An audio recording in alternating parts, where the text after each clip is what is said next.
Welcome to B-Rated, B-Rated Conversations. Join us as we talk to the creative people behind the independent movies and get the behind-the-scenes stories. This week we talk to Dustin Mattson about Tapehead, The Return of Jacob Cobb. He talks about meeting Joe Bob Briggs, making an independent horror movie on an $8,000 budget, and working with Drew Marvick. We hope you enjoy this conversation. So to kind of start, how did you come up with this concept for Tapehead?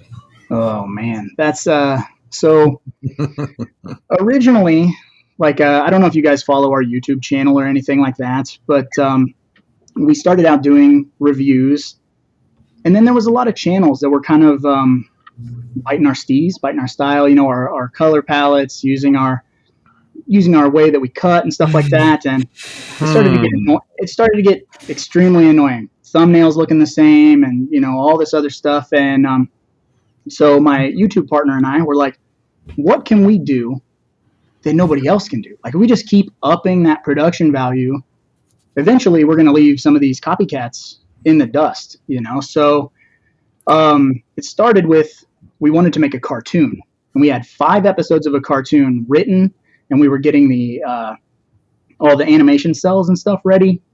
But COVID happened, and it couldn't happen. It was expensive, and it was time consuming, and that's where Tapehead originated. He was going to be like this super silly buffoon, big fat bloated villain in our cartoon. It was going to be called Roger and Evil's Video Store Adventures, where we worked in this video store that nobody comes to, and then all these different, in the porn section, the jizz was going to get come alive from the black lights and be like a blob.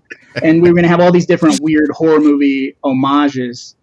And then we just started laughing one day. We were having a conversation about what if we had a mongoloid with a VHS tape on his face, and he was like just an idiot, a bumbling fool trying to kill us. And we always outsmarted him. So Tapehead was going to be we were going to introduce him with a hash slinging slasher style episode.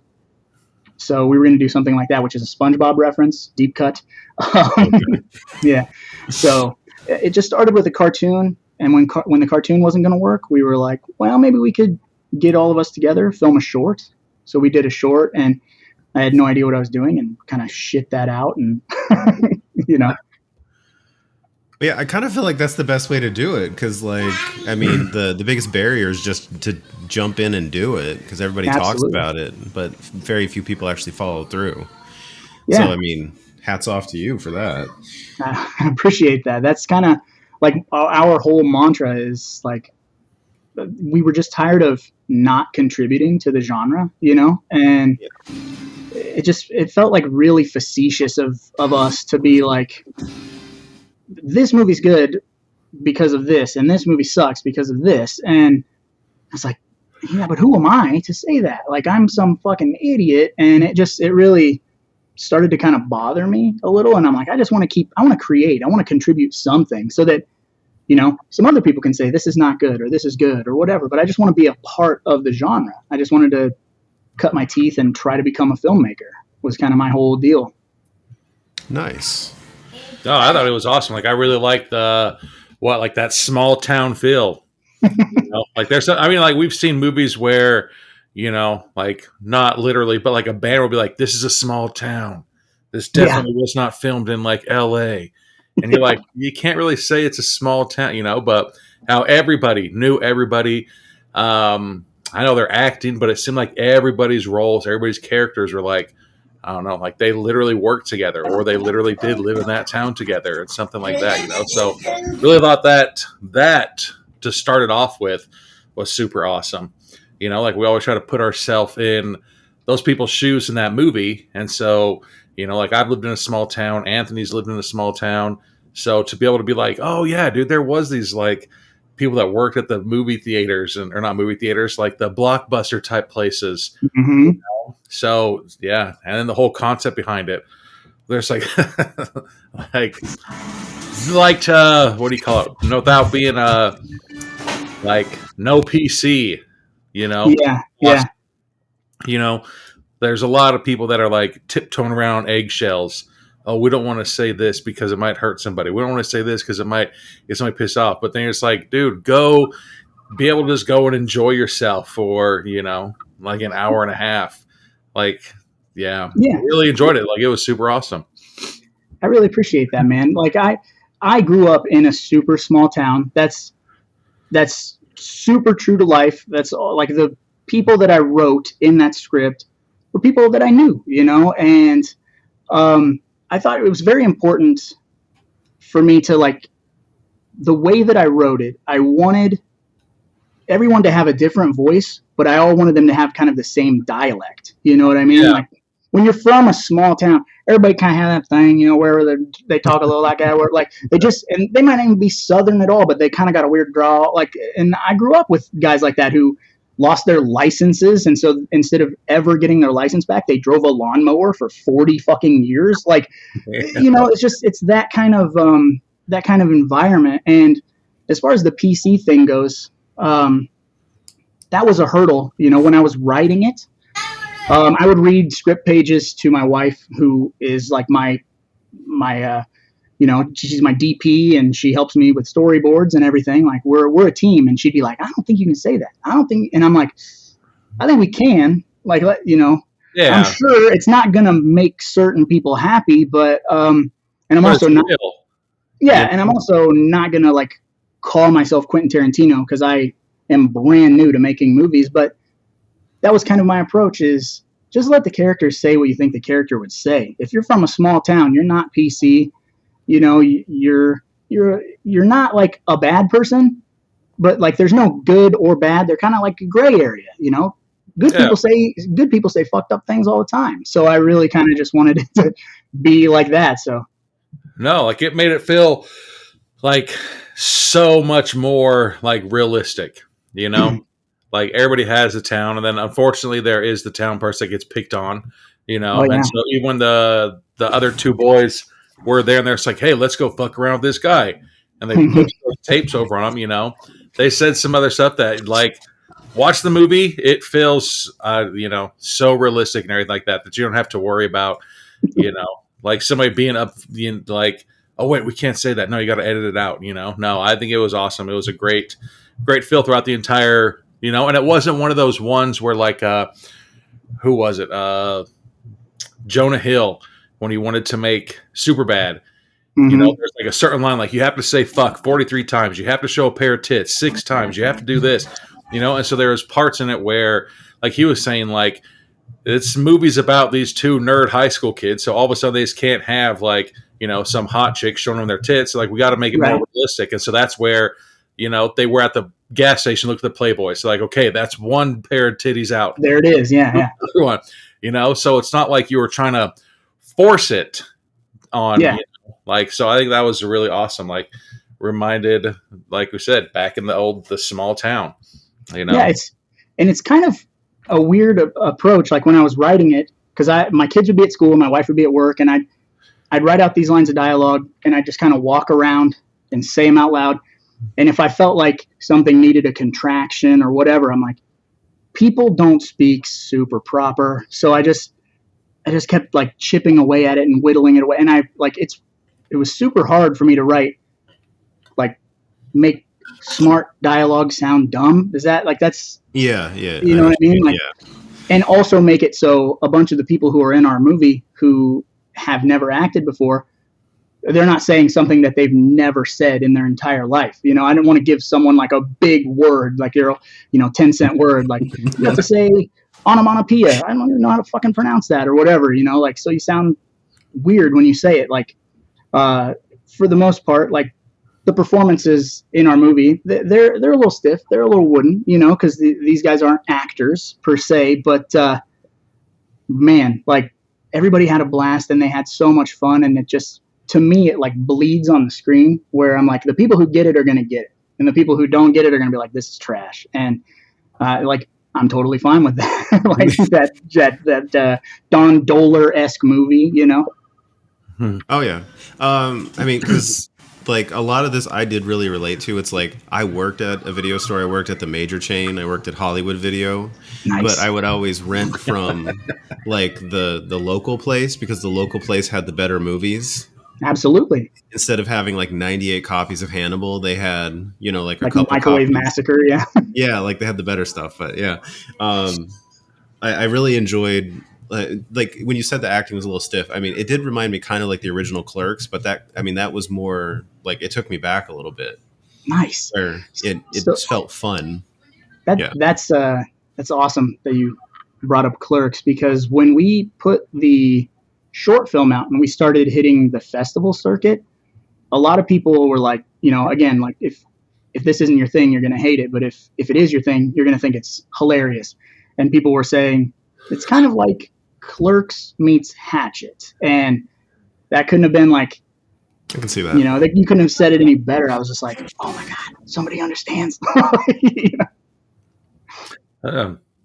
Another thing that we always do too is, you know, root for the bad guy. And so, well, I think technically it was like the second kill, but that homeless dude that was just talking shit for no reason. Yep, bye, bitch.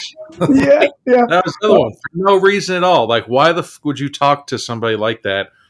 You know, this big, huge dude who obviously, I don't want to say a mutant, you know? Yeah. He has a fucking big ass tape for their head, like a boombox looking, you know? Yeah. They're going to try to talk shit to him. Like, that guy's not going to stomp you out. So, see, like, there's some of those good, the kills were some awesome things as well, because everybody just like, oh, this is the next person to get it. Like the nerd boyfriend. What the fuck is that guy doing? Yeah, dude. So yeah, the homeless guy, that's actually Drew Marvick, who wrote and directed and acts in Pool Party Massacre. And that's one of my, like, I don't know, man, like kind of a feather in my cap. And I felt like we made it. Because again, we're just it's my wife, me, my tech guy for our YouTube channel is our sound guy, my best friend who's my YouTube guy, and then just like a bunch of people we reached out to, like that are local, that got to be in our movie. And, you know, before, like, I was in the middle of writing the script, and Drew, he would always, every time I'd post anything about Tapehead, he was the first like and the first comment, like, oh, this is so cool, so cool. And then one day he just sent me a message, and he's like, if you got like a role, I'd totally come be in it. And I'm like, well, first of all, I'm not a real director. I don't know if you know that. I'm totally pretending. I have no clue what I'm doing. I'm learning. He's like, it's cool. I've been on some super low budget sets, and like whatever you can afford to pay me. Just fly me out, give me a hotel room, and I'll come do this. And he's like, you got something for me? And I said, I lied. I go, yeah, sure. I got a scene for you. And as soon as I got off the phone with him, I'm like, exterior night, alleyway. Yeah. Homeless man, blah, blah, blah, you know, and just kind of spit this thing out. And yeah. And when he came and did the scene and was in my little hometown and hung out and watched fights with me and stuff. But like we had a super skeleton crew. It was Dylan Weeks, who plays Tapehead, me, my wife, my sound guy. And that was it to shoot that scene with Drew. Oh. And he was blown away by how quick we were to it. And like, we're like, that scene's good. You want to do another take? You want to do another run? And he, you know, okay, sure. And then can I say some different stuff? Can I ad lib and whatever? And he was like, you guys are legit. You don't think you're legit, but you're all right. And I'm like, all right, cool. So when he left, I was like, I think maybe we don't suck at this. I don't know. You know? No, that was another thing in our notes too, was how you just referenced Drew, was the Pool Party Massacre poster in the boys' room. And I was like, oh, there it is. Because I think, what was it, the week before we watched this one, we actually did Pool Party Massacre. And so then I was like, wait a second. So we started doing some research and seeing that, you know, you guys have worked before and stuff. And we're just like, that's awesome. So that was going to be one of the questions. It was like, was that hidden or like, you know, a Easter egg? Or was it just like, no, guess what? Everybody go watch this Pool Party Massacre movie as well. I want everybody to see that movie. Drew is, I don't know if you guys have ever spoken with Drew. We're going to later on, yeah. He is the nicest person in the entire world. He has an incredible knowledge of horror films. And he's so sweet.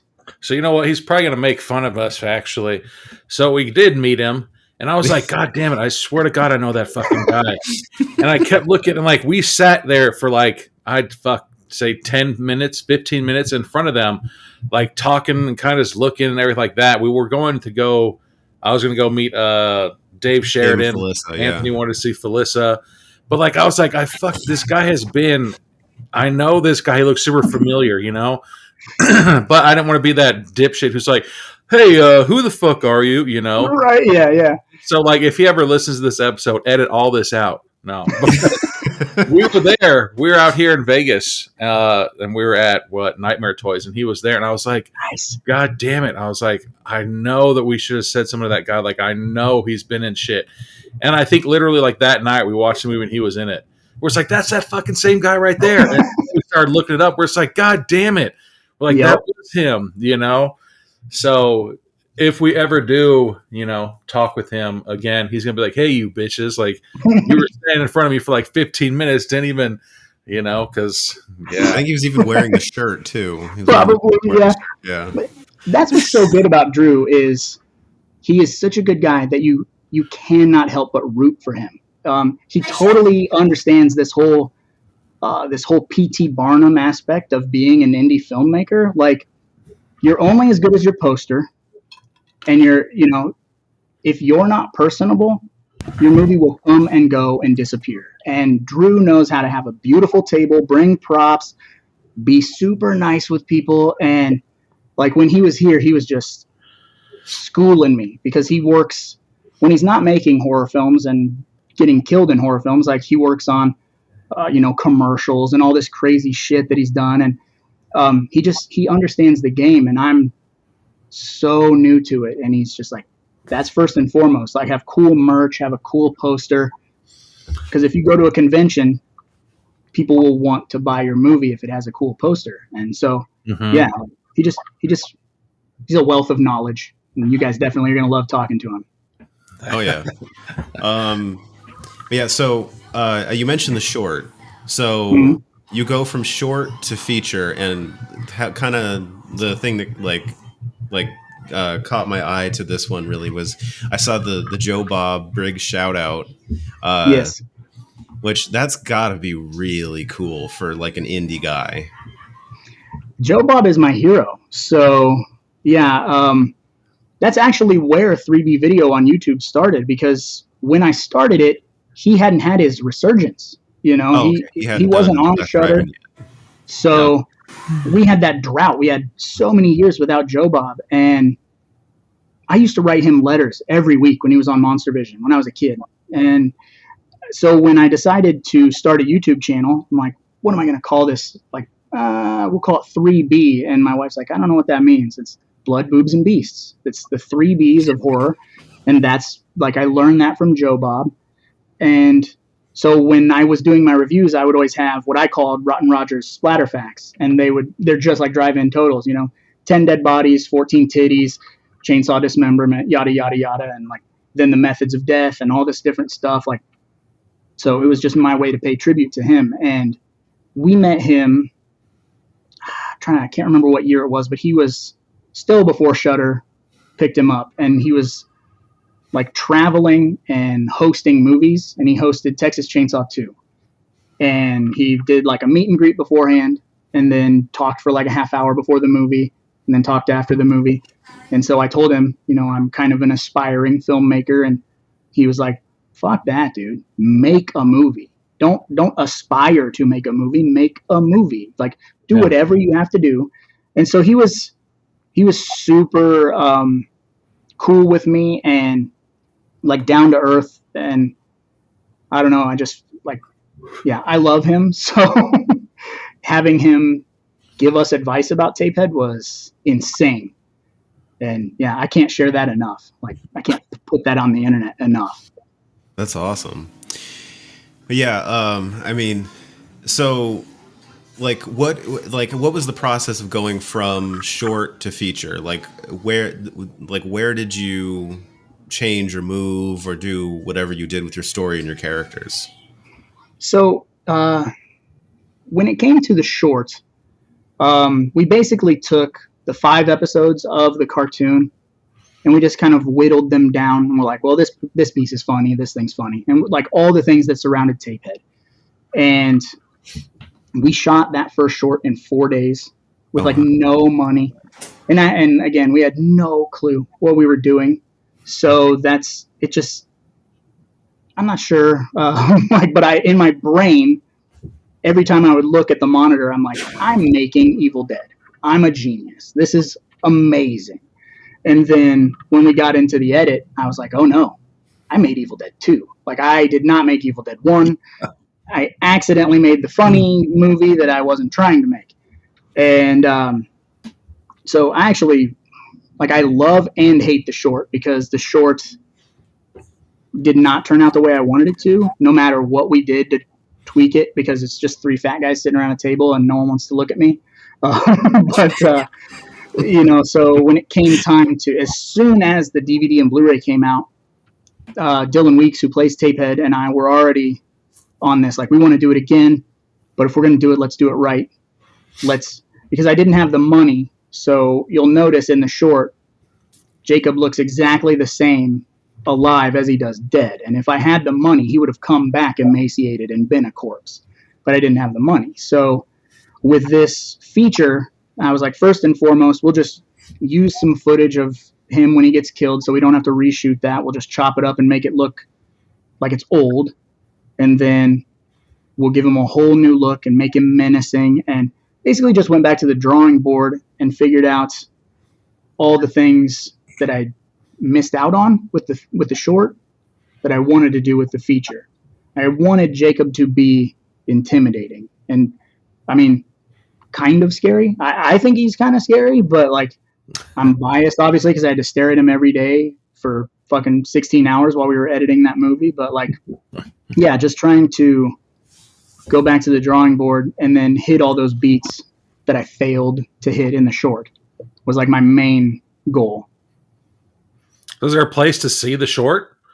Yeah, short is on YouTube, on our YouTube channel. So if you just look up Tapehead full movie, it's on there for free. Or you can follow the link in the description of Tapehead, and you can buy a DVD or Blu-ray of it if you feel so inclined. But otherwise, you can watch it for free. Buy right it. there. Don't be a bitch. Yes, please. Yes, please. That's a gleaming endorsement. Right. Yes. You should use that as a quote. Purchase it. I have got to turn my lights on. I got to pay my light bill. Right. No, but we'll have to go check out the short too. Oh yeah, see what the big difference, because like I said, like everything was awesome. Like even like the bickering back and forth from the sister and brother, like that shit. Were they by any chance? Are they related? They are not. So wow. The little boy in the movie, that's my son, and his older sister is a girl that my wife took senior pictures of because my wife is a professional photographer. And then later on, this girl got a job waitressing at a place that my wife like works part-time. And she was the hardest person to cast, actually. Like, I went through 3 or 4 different girls who had the look that I wanted, and they'd sign on. I'd send them the script, and they'd be all about it. And then I'd be like, we're shooting the last weekend of July, and then every weekend in August, and a couple in September. And they'd be like, oh, I'm going back to college, or oh, I'm pregnant, or whatever. You know, there'd be like all these different roadblocks in the way. And so Zoe Griever was the last person cast. And her and Tyson, we had them hang out. She came over one day, and we let them do like a line read together, and then just go mess around at the park, take pictures together and stuff. And they bonded pretty well. So yeah, they feel very brother and sister. Yeah, no, it was awesome. The whole everything, arguing back and forth and everything. You're just like, God damn it. Yeah, it was good. I have younger siblings, so what that is. Yeah, they're always smarter than you. They always got some shit to say. You know. But I love the kind of like the aesthetic of this movie, how you have like the flashback that feels like a VHS tape, and then you have like what you're watching in the present that almost feels like I almost want to say like Frank Henenlotter's like Brain Damage. It has that kind of like greasy, nasty look to it, and it was really cool. Thank you. Yeah, it was a conscious decision that I don't know, man. I was born in 1984. I don't know how old you guys are, but I'm 81.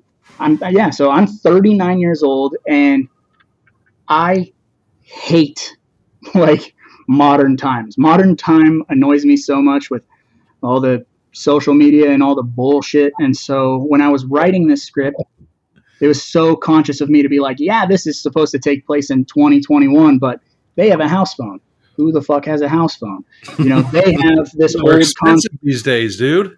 Yeah, and they have this old console TV, and the cop has a cell phone, but it's an old flip phone, and they make the reference to the digital wallet, like the PayPal currency or whatever, but there's never a computer. I'm like, I don't like that. I just want it to feel kind of timeless. So I tried really hard to stay in that like mindset throughout the whole movie. It's definitely there. Yeah. Usually if we see something funny, we'll like point it out. But, like, wait a second, this is 1980, then how come they have a cell phone right there? No. Right. We tried. Yeah, I tried. No. So it was good, man. Like I said, like we, we'll find like funny things. Like there was a movie where he had like a bandana around like his left bicep, and then the next scene it's on his right bicep. We're like, nope, hold on. Yeah. What are you doing on that one? So if there was something funny that we would have noticed, like, wait a second, we had a couple of those. Oh, now we're gonna have to go back and try to find some funny ones. Listen, they kill me. They fucking kill me because I had to edit this fucking movie. Like my wife did most of the editing, but I was like, I'm the editing, armchair quarterback or whatever they would say. I'd be over her shoulder like, and cut, and cut, and cut. And the scene when the two boys first show up and bring the VHS tapes, they come in, the front door is open, and then when we cut, the front door is closed. Nobody closes that door. It fucking kills me. There was no cutting around it. I'm like, God damn it. Like, it's like 4 months later and we're editing and I'm like, this fucking door. Yeah, I think I can't remember who we were talking to, but they're like, do you remember this scene? And we're like, yeah. And he's like, just go back and watch it. So go back and watch it, and then we get back on with them. And we're like, it looked like it was such a good flow, like that was supposed to be there. And he's like, nope, that was an accident. We're like, what the hell? So, yeah. No, that stuff happens. We tried to be, very conscious of those things. But like I said, we're a very small group of people making this movie. So even though I'm directing, I'm moving lights, I've got the storyboards, we're doing script supervision, like we're doing so much shit that is like something was bound to slip through the cracks, and we tried so hard. We were like, we're so prepared, we're never gonna have another like stupid mistake, and then we're in the edit and we're like, kill me, fucking kill me. All right, we'll have to keep an eye out for the door scene. Stupid ass door. Yeah. Well, no, I think it was solid, man. Like it was a fun watch. Like I said, we really enjoy, being able to put ourselves into like the movie. That's always a plus, always a great thing. I appreciate that. Like, I don't know, man. We're a crew of maybe 10 people at best, wow. And we had a budget of $7,000 for this entire feature. So, wow. Awesome. We just did everything we could to make it feel bigger. And one of the things that like it was going to be a reoccurring theme when my wife and I make movies is our use of color. We're so obsessed with that. I cannot stand things looking boring. So that's why nighttime to me is blue, like Elm Street, the first Elm Street, when she's in the alley, like Freddy's in the Alley, it's blue. Nighttime was blue in the 80s, and I don't know what happened to modern movies, but I love that weird blue look. I love just crazy Italian colors for no reason. You're like, why is there green light on right now? Who fucking cares? It looks awesome, you know? So green means Tapehead in this movie, but yeah, we just, that'll be like our thing. You'll any other movie we make or short we do, you'll be like, man, there's a lot of color. Like, at least it looks fun. So like, Awesome. yeah. No, we'll keep an eye out. Definitely. Oh, Ready to go for hard-hitting questions? Whatever you got, man. Go for them. Yeah, they sound more intimidating than they actually are. So one thing we always ask people is we're always like adding to our list of movies to watch, and as far as like indie horror or close to. So do you have anything to suggest to us? Yeah, some of my biggest influences, I name dropped him earlier, but he's a weird old school director, Don Dohler. I don't know if you guys know any Don Dohler films. Made Night Beast. So Vinegar Syndrome put out Night Beast. Night Beast. Trying to think of like Alien Factor, Fiend, and I think Vinegar Syndrome put that one out too. But Don Dohler was this little indie director from back in the day, and he did the same thing that I did. Like, he makes movies with his family, his friends. He always like use his house, use his backyard, and it just, the movies don't look like $1 million because he didn't have $1 million, but they have so much heart in them that it's impossible to watch them and be like, I fucking hate this. You know, you watch it and you're just like, man, to have the guts to just shoot a movie like in your own house and start a fire in your own yard or blow up your old car or whatever, that just that's like crazy. By any means necessary type stuff. Yeah, so I love Don. I'm a Jim Wynorski fan, you know, so like Sorority House Massacre 2, okay. Return of Swamp Thing, stuff like that. Try to think any other like super down and dirty indie filmmakers that I really like. She blew up, so she's not even necessarily indie anymore. Arrow picked up her movie The Stylist, and she's local. Jill Six. Yeah. So I've known her since 2013, and she always ran this thing called Slaughter Movie House where they would play indie horror movies. She would host them, and she made a short for The Stylist and then turned The Stylist into a feature, and Arrow picked it up. So she's not necessarily indie, but she's making some noise. There's another local filmmaker around here, Patrick Ray, who kind of gave me my first start. And he did a movie called Arbor Demon. He did a movie called Nailbiter. I'm trying to think. I Am Lisa, which is a werewolf movie that just came out a few years ago. And he's a low budget director, but his stuff looks phenomenal. He gave me my start. He was the one that I reached out to, and he let me be a PA on. He did a family movie for Hallmark Channel called Belong to Us, about a little girl who finds a dog, and I was a PA on that. So wow, I'm like forever grateful to that dude, because I messaged him at like 3:00 in the morning. I'm like, can I maybe work on a film set? And he was like, sure, if you don't mind like a kid movie. And so I drove to Kansas City, and I think I worked 4 or 5 days on that movie, like long ass days, 16, 17-hour days, moving lights, moving sandbags, whatever he needed, because I'd never been on a film set. And that's where it all started, like trying to get on film sets and stuff like that. That's awesome. Nice. Yeah, I was gonna. You mentioned Jill Six because she was kind of the go-between when we talked to John Pata, and they were doing all their conversations and interviews and stuff for Black Mold. Yeah. She's super cool. Yeah, so she's amazing. Yeah, I actually watched that. Like, I'd seen The Stylist somewhere, but I hadn't watched it. And then when I started talking to her, I was like, she probably makes a really interesting movie. She seems like a cool person. Yeah, and you could totally tell, like, the influence from Italian cinema with her movie and like Maniac. It's essentially like Maniac with haircuts. It's but it's fucking incredible. It looks like $1 million. She has a very unique visual style, and she's getting a lot of respect, and it's rightfully deserved because she's a badass. And yeah, she's local to me, maybe 2 hours away from where I'm at right now. So. Oh wow, that's awesome. Yeah. And do you have actually, Brian? Let me let you ask this next question. Let me not hog all the questions. Oh, are you working on anything that you can tell us without getting too in trouble with? Yeah, because I'm my own boss, so fuck them. I do whatever I want. Or they're like, no, or they're like, we can just say yes. And you're just like, oh, okay, that's a yes or no answer. The investors might pull out. Yeah, no, I'm good.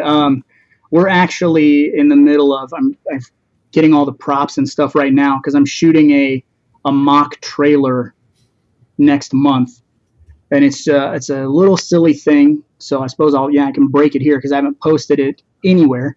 And it started as a joke, just like Tapehead started as a joke. Maybe 3 years ago, we were all kind of hanging out, and my son is also a martial artist, so kind of takes after me with he wants to be a Muay Thai fighter or whatever. But that's good. He's insanely talented, and he didn't get to show any of that in Tapehead, because he got to smack someone with a baseball bat and whatever. But so he made this joke about, wouldn't it be funny if I was like a paper boy that was a ninja? And I'm like, yeah. And so he was like, but I ride a BMX bike, so it's called Bike Ninja. And we just thought it was the funniest fucking thing, this little Bike Ninja thing. But he hit puberty like right after we wrapped Tapehead. So he all of a sudden his voice kind of cracky, and he's becoming like a young man. So I'm like, if we're going to do Bike Ninja, we better fucking get on it. So we're doing just a mock trailer because I don't want to shoot a whole film, but the mock trailer will essentially be like a short film that we can put in festivals and put on YouTube and put all over the place. But Bike Ninja is a throwback to those ridiculous 90s kids movies. So like your Three Ninjas, your Sidekicks, Surf Ninjas, all this ridiculous stuff. But yeah, it's gonna be fun. It's gonna be different, something weird that we're doing.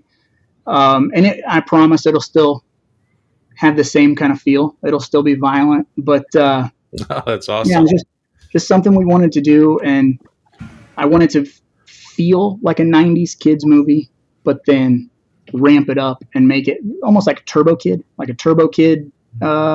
mentality.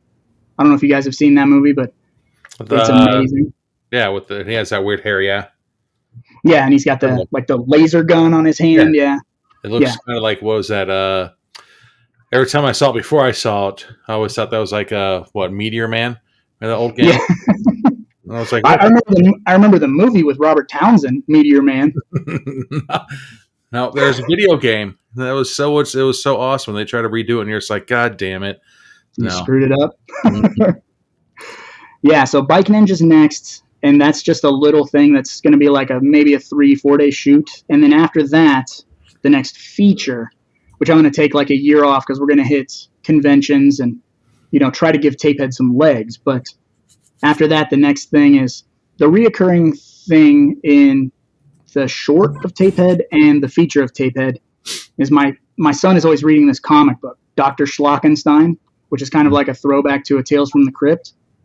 So we want to do a feature, Dr. Schlockenstein's Tales of Terror, and have it maybe 3 or 4 shorts. So like an anthology with Dr. Schlockenstein as the host. So that's the next feature. Nice. Awesome. And that was a secret. But yeah, it's all good. It's all good. Anybody. We're good to tell that? Okay. You can totally tell it. Okay. Yeah, it's going to be wild, but it's going to take a while because I want to make sure I'm giving Tapehead the respect that it deserves and try and push it and get it out there. And maybe if people see Tapehead and they start to understand who we are and what we can do, if we decide to do an Indiegogo or some form of crowdfunding for Schlockenstein, we can actually like succeed, because we failed miserably with Tapehead. My original budget was going to be $20,000 and we hit $5,000, and then Indiegogo took their 5 or 10% or whatever they take.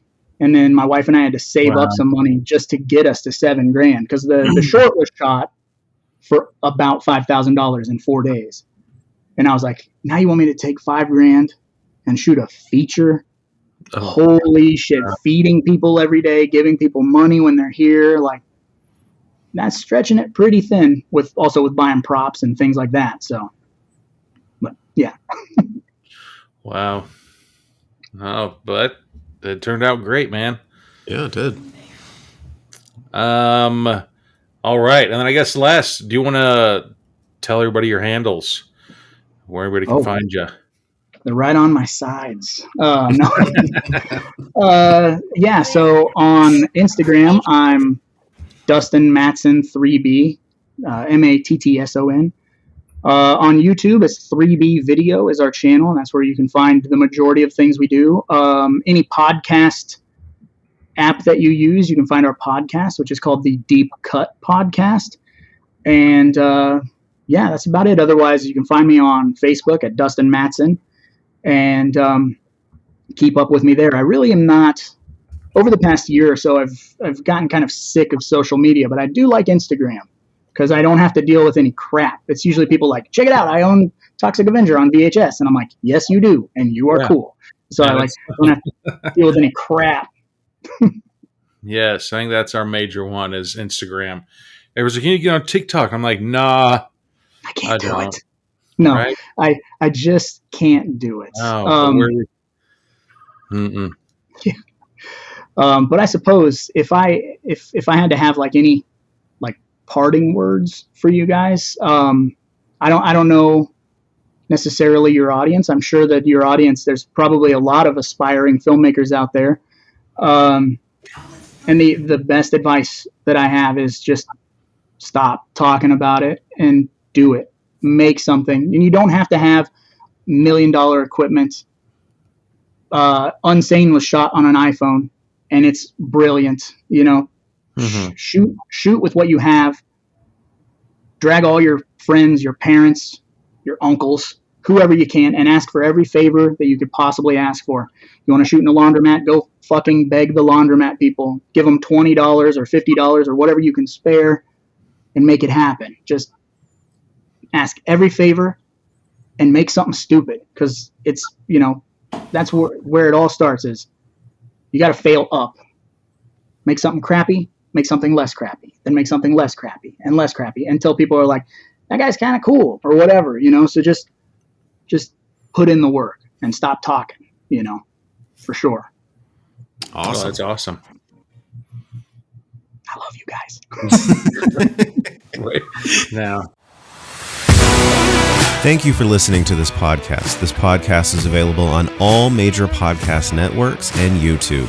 If you like what you're hearing, please follow, like, and subscribe on Instagram, TikTok, and Facebook.